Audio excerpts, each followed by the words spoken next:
Thank you, Mr. Chairman, and I'd like to thank Chairman McHenry for calling today's hearing. I think it's really important that we dig in to how our federal agencies are weaponizing Americans' retirement accounts to achieve political objectives that can't be achieved through the ballot box. I'm concerned about Americans' retirements being used for purposes other than analyzing risk in return. And in particular, we see a duopoly of proxy advisors who I think have a disproportionate voice in the voting of shares as more and more Americans are turning to index funds, passive investments, in particular through asset managers across our country. And if I can, Mr. Cunningham, with you, is we've seen a spike in shareholder proposals. Fund managers seem to be relying more and more on this duopoly of proxy advisors, in particular ISS and Glass Lewis, which dominate the industry.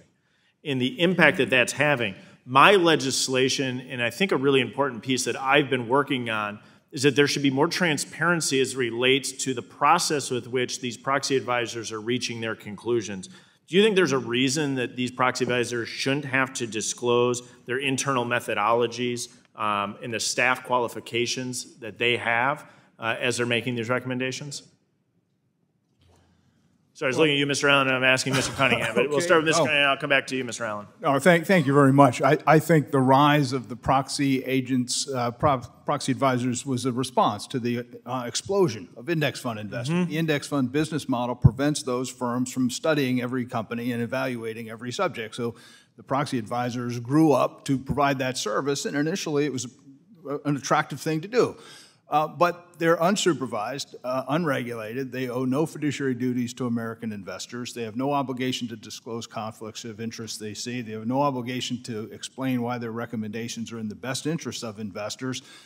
They're not required to fact-check their recommendations with companies. So you think all these things that they should have to do these? I take it from your comments, right? Yes, and the Congress has studied this industry for 13 years. Is there a reason that Chairman Gensler struck down the rule made under Clayton that was reviewed, analyzed, to put these proxy advisors into a form where they would have to disclose?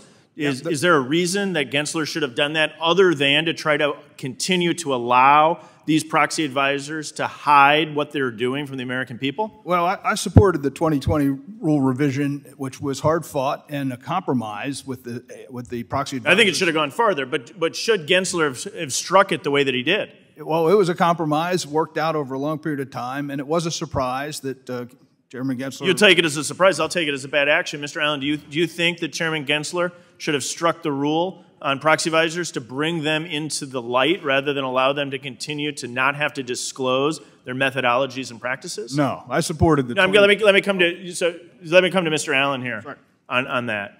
No, we completely disagree with the SEC's action to reverse the 2020 rules. We think there was no new circumstances, no new facts, other than just opponents of the rules, weren't happy with them.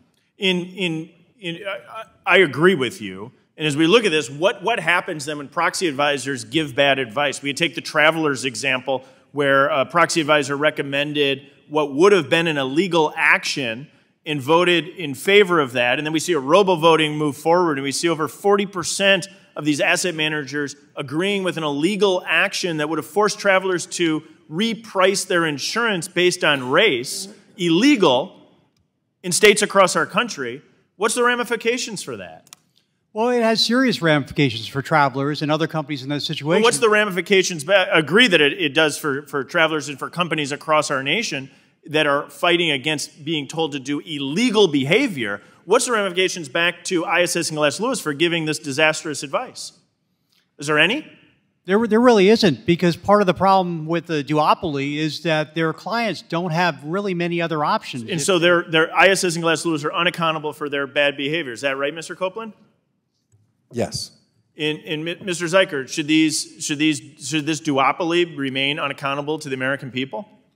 Well, I don't believe so, but I do believe, however, that again, the major problem is the SEC regulatory environment that forces the private sector to use them.